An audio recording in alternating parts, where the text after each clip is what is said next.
예수님은 우리와 동행하십니다 라는 제목으로 하나님의 말씀을 증거하도록 하겠습니다.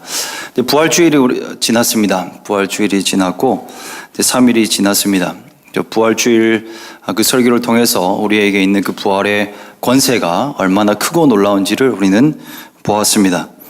여러분, 우리가 이미 들은 것처럼 부활이 기독교 신앙의 핵심인 것입니다. 그런데 그 능력이 우리 가운데 있는데 있다는 것을 여러분 믿으시죠?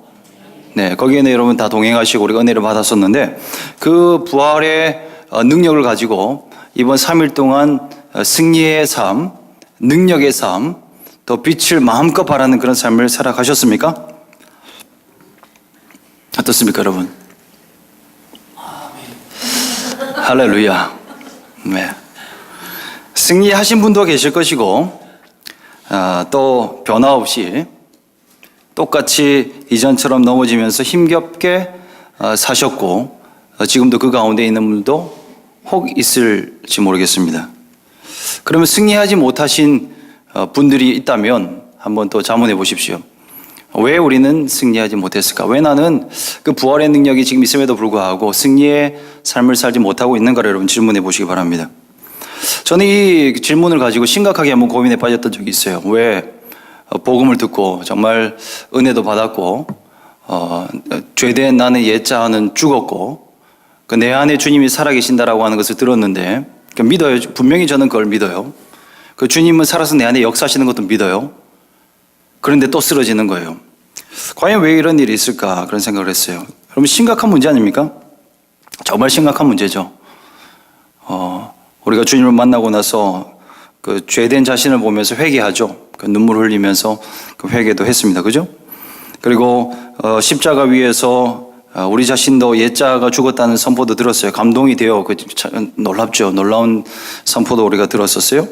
그리고 부활의 주님이 우리 안에서 역사하신다라고 하는 사실 때문에 찬송도 우리가 뜨겁게 했어요. 기뻐 찬송하기도 했습니다. 그런데 변화가 나타나지 않는다면 이것만큼 심각한 문제는 없는 거예요. 이미 모든 것이 다 이루어졌는데 변화가 되어지지 않는 현실이라면 심각해지는 것입니다. 그런데 이 저를 포함해서 많은 분들이 이런 문제 가운데 있는 것을 제가 보게 되었었어요. 그런데 결론부터 말씀드릴게요. 해답이 어디에 있냐면 우리 주님과 동행하는 데 있는 줄로 믿습니다. 우리 주님, 부활하신 주님과 동행하는 데 해답이 있다라고 하는 것을 발견하게 되었습니다. 오늘 말씀도 부활하신 주님이 제자들과 동행하는 그런 장면을 우리에게 보여주고 있죠. 잘 아시는 내용이에요. 그죠? 제자 2명이 엠마오로 가는 길에 있었어요. 엠마오라고 하는 그 마을, 거기는 정확한 위치는 잘 알려져 있지는 않습니다만은 예상하기는 예루살렘에서 북서쪽으로 한 11km 정도 되는 지점에 있다고 봅니다. 11km 정도 되면 이제 걸어서 가면 몇 시간 정도 걸리나요, 여러분? 한 2시간 정도면 가요. 2시간 정도 가는 그 거리에서 일어났던 일을 지금 보여주고 있죠. 왜 그 길로 갔는지는 또 몰라요. 성경에 기록하고 있지 않기 때문에. 그러나 신학자들이 추측하기는 베드로처럼 동일하게 갈 길을 찾아서, 자신의 길을 찾아서 가는 길이 아니었을까라고 생각하는 거예요. 베드로하고 똑같은 그 마음으로, 그 실패감, 허무감을 가지고 이제 고향으로 터덜터덜 걸어가고 있는 그들의 모습이었던 거예요. 얼마나 어려움이 있었겠어요, 여러분. 이제 뭐하고 살아갈 것인가. 앞에 펼쳐져 있을 그 현실, 준비한 건 없는데 지금까지 믿고 따라왔던 예수님, 그 예수님이 십자가에 달려 돌아가셔버렸고 더 이상 나에게 남은 것은 없는 것 같은데 얼마나 저 힘겨운 그런 생각을 마음들이 있었을까 추측해 볼 수 있을 것입니다. 참, 그런데 그 길 중에 길을 가면서 그런 어려운 마음을 가지고 엠마오로 가고 있었는데 그 길 속에서 두 사람은 대화를 나누고 있었어요. 어떤 대화냐면 지금까지 있었던 일에 대해서 대화를 나누고 있었다라고 얘기하고 있어요. 예수님이 우리 가운데 왔던 그 꿈 같은 이야기들, 그리고 예수님과 함께 지냈던 그 이야기, 예수님의 말씀들, 또 예수님이 그 십자가에 달려 돌아가실 때까지의 그 일들, 여러 이야기들을 나누었을 것입니다. 그런데 그 묻는 가운데 우리 주님은 찾아가셨어요. 그죠? 15절 말씀에 보면 예수께서 가까이 이르러 그들과 동행하셨다라고 나옵니다. 이렇게 힘겹게 걸음을 걸어가고 있는 제자들에게 주님은 찾아오셨다라고 하는 것이 너무나 큰 위로가 되어집니다. 부활절 지나고 또 쓰러진 여러분들에게 동일한 위로가 임하길 주님의 이름으로 축원드립니다. 네, 주님은 찾아오십니다. 근데 찾아오시는데 언제 가까이 왔는지를 살펴보면요, 상태 안 좋을 때 왔다는 것을 우리가 또 주목해서 볼 수 있어요. 우리는 흔히 생각하면 은혜가 충만할 때 주님이 우리와 함께 하신다고 생각해요. 우리 주님을 향한 그 사랑의 마음이 뜨겁고 열정이 넘치고 그 흔히 말하면 그 은혜가 넘칠 때 주님이 나와 함께 하신다라고 이렇게 우리는 고백들을 하는데, 근데 말씀을 보다 보면 이것이 얼마나 우리가 가지고 있는 오해인가를 우리는 알게 되어집니다. 우리가 은혜 받을 때만 주님이 함께 있는 것이 아니라 주님은 우리가 연약할 때, 우리가 약할 때도 찾아오시는 주님이십니다. 오히려 더 연약한 자를 더 많이 찾아오시죠. 죄인 가운데 거하시는 주님이셨고, 약한 자들에게 가셔서 치료하시려고 하셨던 주님이셨고, 오늘도 그 힘겹게 엠마오로 가는 두 제자들에게 나타나신 주님이셨습니다. 이 사실을 잊지 않으시길 바랍니다. 여러분, 이럴 때도 주님은 우리와 함께 하십니다. 주님이 안 느껴진다라고 말하는 것은 그 성경적인 말이 아니에요. 주님이 안 계신 것 같다. 그 거짓이에요. 근데 우리는 거짓에 속고 살아가죠. 내가 죄를 범했기 때문에, 내가 지금 쓰러지고 있기 때문에, 내가 약하기 때문에 주님 내 가운데 있지 않은 것 같아. 여러분, 절대 그건 사실이 아닙니다. 너무나 인간적인 이야기예요. 또 주님이 주시는 그 말이 아니면 마귀의 말일 수 있는 것입니다. 성경의 말이 아니면 사탄이 주는 생각일 수 있는 것입니다. 대부분 그래요. 그래서 주님은 우리와 늘 함께 하신다라고 하는 것이 바로 진리입니다. 주님 우리의 상태를 가리지 아니하시고 찾아오시는 분이신 줄 믿으시길 축복합니다. 상태 가리지 않으세요. 찾아오세요. 근데 주님은 지금 우리에게 찾아오시거든요. 근데 찾아오신 주님은 그냥 스쳐 지나가지 않고 동행하는 것이 너무나 큰 위로가 되어져요. 스쳐 지나가지 않고 한 번의 순간의 만남으로 끝나지 않고요, 늘 동행하신다라고 하는 거. 오늘 말씀이 그렇게 나오죠. 가까이 오셔서 그들과 함께 동행했다라고 나오고 있습니다. 항상 우리 주님과 함께, 주님은 우리와 함께 하고 계세요. 네, 다 믿으시죠? 그런데 그 주님에 대해서 우리가 느끼지 못하는 것은 우리의 눈이 가려워졌기 때문에 보지 못하는 거예요. 주님은 지금도 우리에게 말씀하시는데 만약에 주님의 음성이 잘 들려지지 않는다면 우리의 귀가 막혀져 버린 거예요. 16절 말씀해 보십시오. 주님이 가까이 분명히 오셨다고 말씀했어요. 그리고 주님과 동행한다라고 말했는데 그들은 눈이 가리워져서 그인 줄 알지 못했다라고 말하고 있어요. 가리워져 버린 거예요. 주님과 가까이 하고 있고 가까이서 걸어가고 있으면서 심지어 주님과 대화하고 있는데도 주님을 보지 못했다라고 기록하고 있는 거예요. 지금 여러분 주님과 동행하고 있는데요, 우리가 보지 못할 수도 있어요. 언제 못 보냐면요, 눈이 가리워져서 못 봐요. 왜 눈이 가리워졌을까요? 우리 오늘 처음 예배 시작하면서 우리 박 목사님이 종수 형제님을 찾았어요. 근데 저기 있었거든요. 보지 못했던 거예요. 왜냐하면 박 목사님은 지금 하고 있는 일이 있었기 때문에 보지 못했을 거예요. 분명히 그 열심으로 종수 형제님이 결코 작거나 존재감이 약해서 보지 못한 게 아니다라는 거예요. 뭔가 할 일이 많이 있고 바쁘게 지내다 보면 보여지지 않을 수 있어요. 현실이 너무 크면 주님이 보여지지 않을 수 있다라고 하는 거예요. 현실만 보면 그래요. 현실이 너무나 크게 보이기 때문에, 눈앞에 있는 것들이 너무나 크기 때문에 주님이 보이잖아요. 바로 곁에 있는 주님이. 그럴 때 있죠, 여러분. 그 제자들 앞에, 지금 제자들 눈앞에 있는 그 현실의 벽은요, 주님도 보지 못하게 할 만큼 너무나 큰 벽이었어요. 주님 떠나신 이후에 인생을 어떻게 살아가야 할 건지 답이 안 나오는 거예요. 둘이서 걸어가고 있긴 있는데 둘 다 답이 없었어요. 주님이 함께 동행하고 있는데도 지금 예루살렘에서 일어난 일만 이야기하면서 주님을 전혀 보지 못하고 있는 거죠. 우리의 삶에도요, 이런 경우들이 있을 수 있는 것 같아요. 우리가 주님에 관해서는 이야기를 해요. 예루살렘에 있었던 이야기를 하는 것처럼 우리도 주님에 관해서 이야기를 해요. 예전에 내가 주님 만난 적이 있고 또 이번 주일에 하나님이 큰 은혜를 주셨어라고 이야기를 하는데 그건 주님에 관해서 이야기를 하는 거죠. 그렇게 이야기를 하면서도 주님의 음성을 듣지는 못하는 경우들이 있는 거죠. 보지 못하고 살아가는 거예요. 현실에만 너무 매여 있으면 그렇게 되어지는 거예요. 내 상황과 관련 없다 생각되어지면요, 분명히 이건 주님이 아닐 거라고 치부해 버리는 거예요. 분명히 지금 주님이 우리에게 말씀하고 있는데 지금 내가 빠져있는 이슈가 있으니까 이 이슈와 상관없는 이야기는 이건 주님의 음성이 아닐 거야 라고 생각을 해요. 근데 주님의 음성이 아님에도 불구하고 자기가 생각하고 있는 부분을 건드리면 이건 주님의 음성이라고 착각하는 경우들이 우리의 삶에 있어요. 분명히 주님은 부활하셔서 우리 안에 그 충만한 영광으로 함께 하시고 우리에게 주님의 그 길이 어떤 것인지 알려주기를 원하시는데 우리는 필요 없다고 생각하면서 보이지 않고 살아가는 거죠. 그럼 다시 한번 여러분에게 말씀드립니다. 주님은 우리와 함께 하신 줄 믿으시기 바랍니다. 분명히 함께 하세요. 그걸 동행하고 계세요. 변치 않으시고 동행하시는 주님이세요. 주님은. 그런데 우리는 우리의 마음 밖에 주님을 내팽겨 두고 있기 때문에 주님과 동행하고 있다라고 하는 사실을 깨닫지 못한 채 홀로 살아가고 있는 거죠. 오늘 말씀 듣는 가운데 올 수요 기도회 가운데 우리의 눈이 떠져서 주님을 볼 수 있길 축원드립니다. 또 주의 음성을 다시 들을 수 있길 바랍니다. 매 순간순간 들을 수 있어야 되는 거예요. 그래야 변화가 일어나요. 부활의 주님이 지금 내 안에 살아계시는데 그 살아계신 주님이 나에게 무엇을 말씀하시는지 순간순간 듣지 않으면 이건 우리 주님의 역사에서 소외된 채로 살아갈 수 있다고 하는 거예요. 끝까지 변화되어져야 돼요. 끝날까지 변화돼.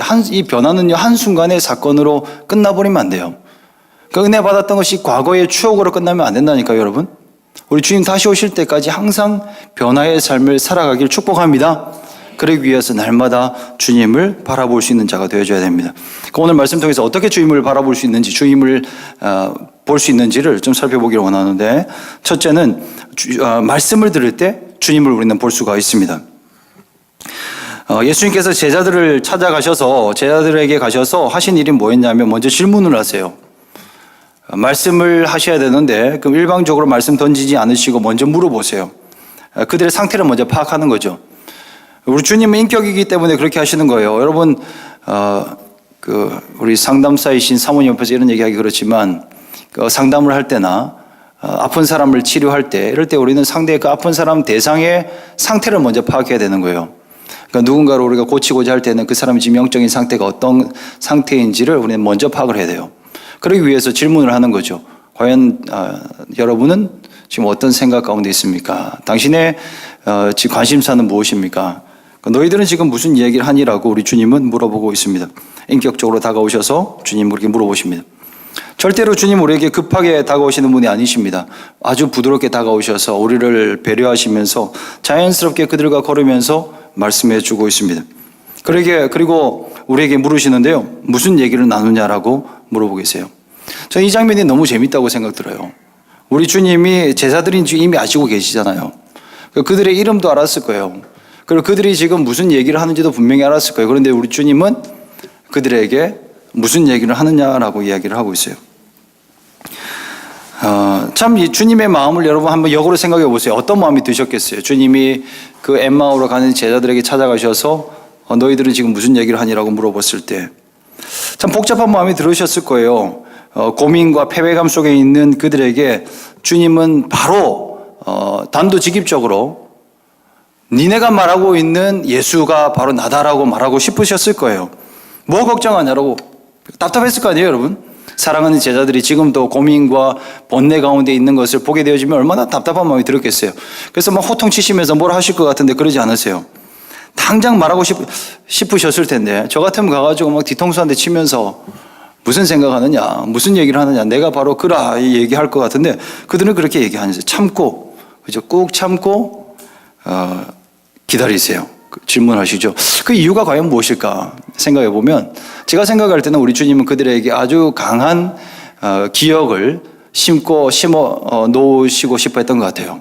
충격을 주고 싶어 했던 것 같아요. 왜냐하면 이들이 금방 잊어먹으니까 이 그 아이러니한 상황 속에서 주님이 찾아오셨다라고 하는 얼마나 재밌는 광경이에요. 두고두고 말할 수 있는 그런 이야기거리죠. 그런 이야기거리를 두기 위해서 우리 주님은 그렇게 질문하고 대화에 들어가지 않으셨을까 그런 생각을 해봐요. 근데 그렇게 물으시는 그 주님께 제자들은 어떻게 대답하냐면 도리어 물으시는 주님이 한심하다는 듯이 대답을 하죠. 18절 말씀 보십시오. 당신이 예루살렘에 지내면서 그 소식도 못 들었냐고 말합니다. 요즘 말로 하면요 이런 거예요. 당신 도대체 누구 어느 세상에서 왔어? 뉴스도 한번 안 보고 살아갑니까? 당신은 인간관계를 어떻게 했길래 그거 말해주는 사람도 없었어요? 도대체 어디서 살다 온 거예요? 진짜 웃기는 인간이네. 그러면서 우리 주님한테 한탄하면서 대묻고 있는 거예요. 예, 참 누가 누구에게 할 얘기인지 모르겠어요. 그죠? 참 기가 막히네. 기가 막히는 순간이죠. 기가 먹은 거예요. 여러분, 제자들의 기가 먹은 거죠.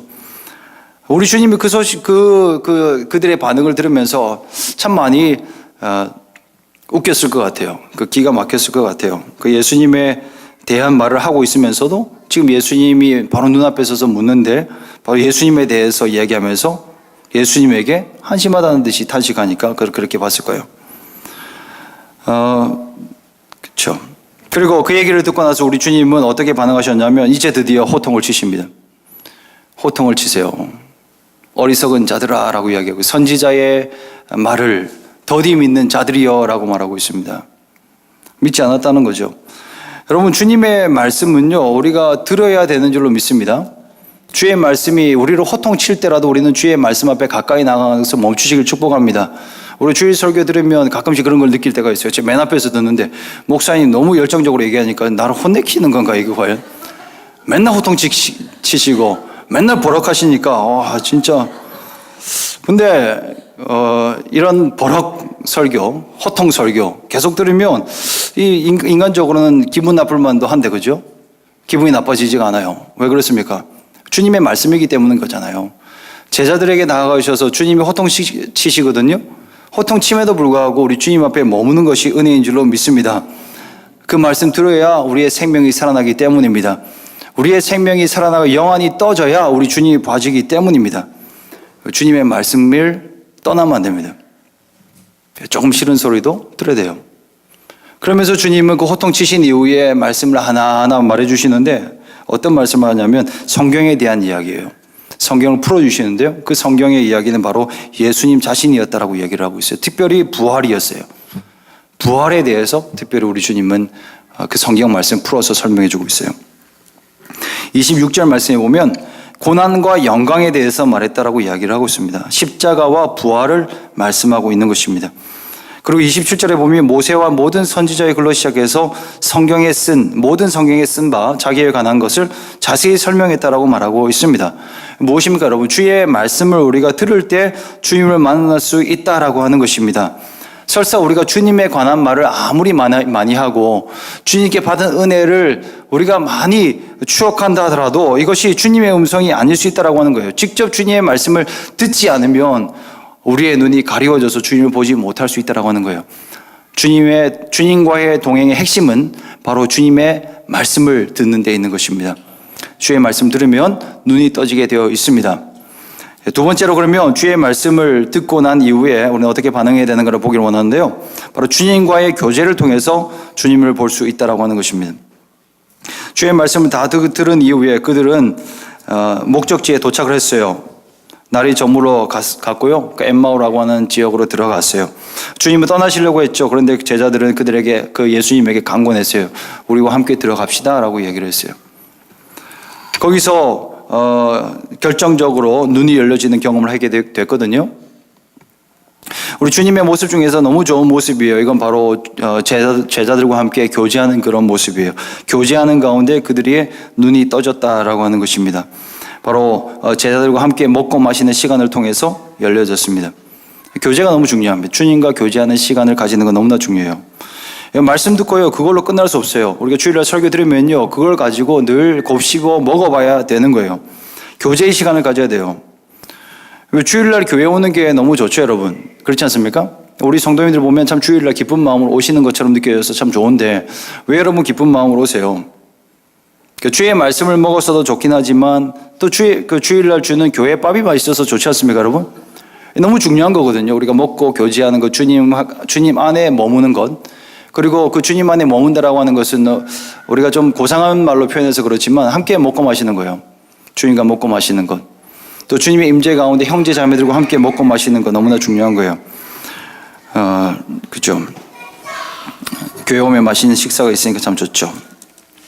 여러분, 교회밥 맛있게 먹는 것, 여러분, 좋은 일이에요. 여러분, 교회밥 맛있게 드시길 축복합니다. 맛있게 드셔야 돼요. 이 맛있게 먹는 거하고요, 교회밥을 맛있게 먹는 거하고 은혜 받는 거하고 정말 연관이 깊게 있어요. 제가 교회 생활하면서 이걸 깨닫게 됐어요. 은혜 받았던 시절을 말하면요, 사람들은 두 가지를 이야기해요. 한 가지는 말씀이에요. 또 한 가지는 식사예요. 저도 모교회 생각하면 참 은혜를 많이 받았는데 참 그곳에서 제가 주님을 만났던 기억이 있어요. 그 말씀의 은혜를 받은 거죠. 그 복음을 들은 거죠. 더불어서 또 하나 저한테 은혜가 되는 건 뭐냐면 그 모교회에서 끓여줬던 권사님들이 끓여줬던 소고기 묵국이에요. 이게 잊혀지지가 않아요. 그때 당시에 그 장작을 펴가지고 그 한우 소고기를 푹 달에 구워서 저희한테 국을 내줬는데 그게 제가 느끼기에는 천상의 맛이었어요. 아무리 우리 집에서 그 우리 할머니, 어머니가 요리를 다 해도 이런 맛이 나오지가 않는 거예요. 와, 정말 놀랍다. 그런 생각했어요. 너무나 맛있었어요. 거기다가 또 제가 좋아했던 메뉴가 하나 있었는데 그 계란말이. 거기서 계란말이를 착 말아서 주고요. 또 하나 또 있거든요. 그 직접 갓 구운 김이 있어요. 거기다 간장 찍어가지고 담근, 어제 담근 김치 얹어가지고 먹으면 끝내줬어요, 여러분. 너무 행복했어요. 야, 이게 은혜를 받은 곳에 그런 기억이 있는 거예요. 웃긴 얘기하는 것 같지만, 저게 단지 저의 경험만이 아니고요. 예전에 캄보디아로 코이카라고 하는 그 단체에서 봉사활동을 갔던 제 후배가 한 명 있었어요. 그 후배한테 제가 연락을 받은 적이 있는데, 제가 호주에서 사역할 때였어요. 연락을 받았는데, 저를 아는 선교사님이 있다는 거예요. 그 이유가 뭐냐면 동산교회에서 있었던 동산교회 출신의 그 선교사님이었다라고 하는 거예요.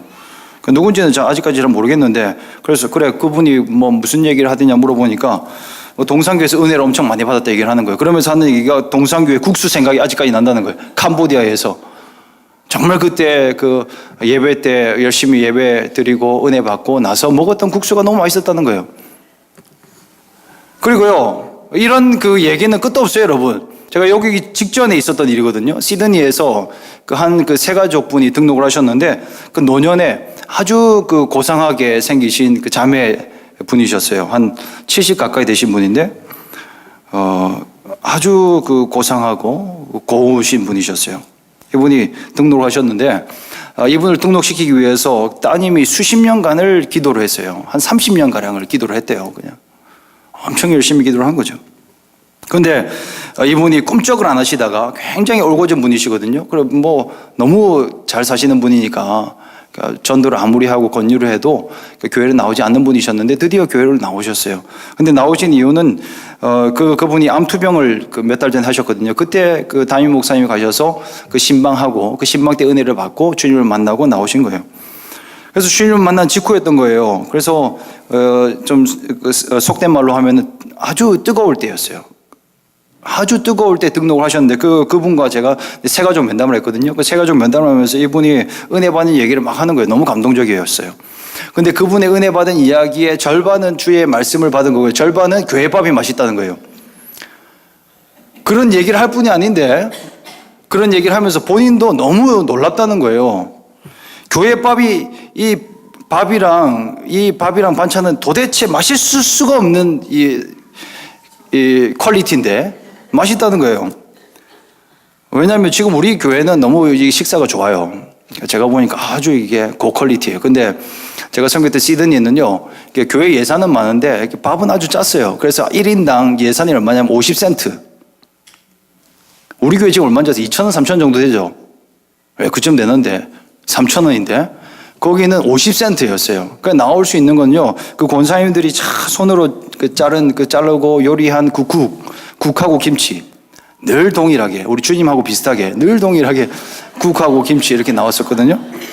근데 이분은 이게 기적이라는 거예요. 있을 수 없는 일이 나는데 교회밥이 맛있다는 거예요. 평생을 이런 반찬으로 먹어본 적이 없는데 이분은. 항상 그 고급 식재료를 가지고 한 끼 한 끼를 소중하게 풍성하게 먹던 분이었는데 이런 밥 쳐다보지도 않은 분인데 이 입맛 까다로운 분이 교회에 와서 은혜를 받으니까 밥이 맛있다는 거예요, 여러분. 왜 맛있는 거예요? 기적이 일어난 거예요. 어떤 기적이? 은혜 받은 기적이 일어난 거죠. 그러니까 마음밭이 좋아지는 거고 마음밭 좋으면 같이 먹으면서 눈이 띄어지는 거예요, 여러분. 오늘 먹는 얘기 너무 많이 하네요. 예. 마음밭이 좋아서 먹는 거예요. 그러니까 은혜 받으니까, 그죠? 주님의 말씀을 받고 나니까 함께 먹는 것이 너무 좋고, 그 함께 먹는 사람이 너무 좋으니까 그 가운데 주님이 누려지게 되고, 그 주님이 누려지게 되니까 눈이 띄어져서 그게 좋은 영적인 추억으로 남아 있는 것을 보게 되어져요. 주님이 먹이시는 거죠. 그래서 오늘 말씀에도 보면 주님이 먹이시는 장면이 나와요. 너무 좋죠, 여러분. 너무 좋지 않습니까? 우리 주님은 늘 우리에게 음식을 베푸시고 함께 먹기를 좋아하시고 시간을 보내시기를 좋아하는 분이시지 않습니까? 교제하시길 좋아하시는 분이십니다. 우리 주님과 함께 교제에 충실히 임하시길 바랍니다. 네, 교제해야 되는 것입니다. 부활하셔서 오늘 본문에 나오지 않지만 요한복음 말씀에 보면 디베라 바다의 호수에 주님이 등장하시지 않습니까? 그 본문 참 많은 분들이 좋아하고 저 또한 너무 좋아하는데 어떤 내용이에요? 숯불에다가 떡과 생선을 구워서 주는 거 아닙니까, 여러분? 숯불에다 뭐든 구우면 맛있어져요, 그죠? 근데 웃으시는 분 이유가 있죠. 이 숯에 굽는 게 어렵거든요. 얼마 전에 저희 집에서도 이게 숯불 요리를 해드리려고 우리 사역자들 초대해놓고 집에다 숯불을 피웠어요. 만반의 준비를 다 했어요. 제가 그 하나하나 주문 다 했거든요. 이 고급 안심 스테이크 미리 사놓고 거기다가 숯 사고 그릴 사고 다 했거든요. 그래가지고 하여튼 다 했어요. 거기다가 우리 집 그 환풍기 시설 확인해놓고 그 환풍기 밑에다가 그릴 조그만한 거 설치해놓고 불을 피우기 시작했어요. 근데 불 피우고 고기를 이제 절반쯤 구웠는데 난리가 났어요. 이제 신고가 들어가서 동네방네 난리가 난 거예요. 우리 집에 몇 명이 초인종을 누른지 몰라요. 근데 얼마 안 있어서 한 5분쯤 지났나요? 경찰차가 또 왔어요. 두려움과 공포가 찾아왔어요. 잡혀가겠구나. 숯불 피워서. 근데 이제 우리 때문에 온 건 아니었어요. 우리 때문에 온 게 아니어서 안심하긴 했지만 그러나 순간 정말 당혹스러웠어요. 말씀 안 드렸지만. 숯불 때문에 그랬던 거예요. 근데 우리 주님이 숯불 키우는 거 쉽지 않거든요, 여러분. 근데 숯불 태워서 그때 라이터가 있었겠어요? 우리처럼 이렇게 불로 지지는 거 있었겠어요? 쉽지 않은 거예요. 그런데 주님께서는 좋은 걸로 제공하려고 하는 거거든요, 여러분. 식사 같이 하실 뿐만 아니라 제공하시는 분이 우리 주님이십니다. 우리 주님 우리에게 먹이십니다. 왜요? 함께 교제하는 게 너무나 중요하기 때문에. 주님과 함께 시간을 보내는 게 너무나 중요하기 때문에 그런 거예요. 이 주님과 교제하는 것, 주님과 식사하는 것을 두 가지로 우리 적용해 볼 수 있는데 첫째는 성찬이에요, 여러분. 성찬에 참여할 때마다 주님을 먹고 마시길 바랍니다. 근데 성찬의 의미가 뭐냐면 주님을 기억하는 거예요. 주님을 기념하는 거예요. 그래서 세상 끝날까지 너희가 이걸 하라고 하거든요. 그리고 이걸 행하는 것이 곧 나를 증거하는 것이라고 이야기하고 있어요. 주님과 교제하는 것, 주님을 먹고 마시는 것이 바로 주님을 증거하는 것, 주님을 누리는 것이라고 이야기를 해주고 있는 거예요. 여러분, 다음번 성찬 참석하실 때 이 말씀 기억하면서 주님이 나에게 먹이시는구나. 주님을 만나길 원하는 그 마음으로 참석하셔서 여러분 영안이 띄어져서 우리와 함께 먹고 마시는 주님을 꼭 만나시길 축복합니다. 또 한 가지 적용은 뭐냐면요. 말씀 묵상의 시간이에요. 말씀을 들었으면 이게 내려오는데 시간이 필요하거든요. 그 시간이 필요하기 위해서는 이 말씀에 머무르는 그런 타이밍이 우리 가운데 필요한 거예요. 말씀을 붙잡아야 되는 거예요. 그런 의미에서는 큐티를 지금 우리 교회에서 강조하고 있는데 너무 올바른 것이죠. 주님과 동행하기 위해서 우리에게 꼭 필요한 게 바로 말씀을 듣고 그 말씀을 가진 채로 교제를 하는 거예요. 성도들과의 교제, 또 셀 모임, 또 여러 모임들을 통해서 우리 주님의 말씀을 소화시킬 수 있는 그런 시간이 필요하다라고 하는 거예요. 그 나눔이 너무 중요해요. 오늘 제자들이 그렇게 교제를 통해서 눈이 띄어졌거든요. 눈이 띄어지고 나서 그들의 반응을 한번 보세요. 32절에 보면요. 서로 말하되라고 말하고 있습니다. 서로 말하되라고 얘기를 하고 있고 또 이어서 그들의 그 반응이 어떻게 이어지냐면 예루살렘으로 돌아갔다라고 하고 있어요. 33절에. 그래서 예루살렘으로 돌아가서 그들이 했던 것은 뭐냐면 34절의 말씀처럼 말했다는 거예요. 함께 나눔했다라고 하는 거거든요. 주님이 말씀하셨으면 이 나눔을 하는데 여러분 풍성하게 우리 나눌 수 있어야 되는 거예요. 주님의 음성을 들었으면 그냥 여러분 안에만 머물러 두게 하지 마시고 꼭 나누세요. 하나님 우리에게 이런 말씀을 주셨습니다. 그 누군가와 또 만남이 준비되어져 있으면 시간들이 계획되어져 있으면 꼭 여러분 하나님의 말씀을 먼저 묵상하고 한번 가보세요. 그러면 그 만남이 완전히 달라져요. 저는 꼭 그렇게 해요. 누군가와 만남이 있고 그 신방이 준비되어져 있으면 먼저 하나님 오늘 나에게 무엇을 말씀하시는지 한 번 더 생각해 보고 가요. 그러면 하나님이 이런 말씀하시거든요. 그러면 거기 가서 그 말씀을 또 나누고 오늘 나에게 이런 말씀을 주셨습니다라고 이야기를 하면요. 그 모임이 훨씬 더 풍성해지는 것을 느끼게 돼요. 그러면 바로 그 가운데 역사하시는 주님 때문에 우리 주님을 보게 되어지고 그 주님으로 인해서 우리의 영혼이 변화받게 되어질 줄로 믿습니다. 눈이 떠져야 되는 것입니다. 서로 나누는 가운데 더 큰 확신 가운데 거할 수 있습니다. 말씀의 결론을 좀 지으려고 하는데요. 여러분이 우리가 너무나 잘 알고 있는 한 사람, 기도의 대가로 알려져 있는 조지 뮬러가 있습니다. 그 조지 뮬러의 일기를 하나 읽어드리고 말씀을 마무리하려고 해요. 5월 7일에 쓴 글입니다. 내가 매일 해야 할 일 중 으뜸 가는 일은 주님과 교제하는 일이다. 나의 주된 관심사는 내가 얼마나 많이 주님께 봉사할 수 있는가가 아니고 나의 내적 자아가 어떻게 하면 좀 더 많은 영적인 영양 공급을 받을 수 있는가 하는 것이다. 나는 믿지 않는 사람들에게 복음의 진리를 전하고 성도들의 믿음을 북돋아줄 수 있고 시리에 빠진 사람들을 도와줄 수도 있고 또한 나 자신이 다른 면으로 주님의 자녀로 일할 수 있는 길을 찾을 수도 있다.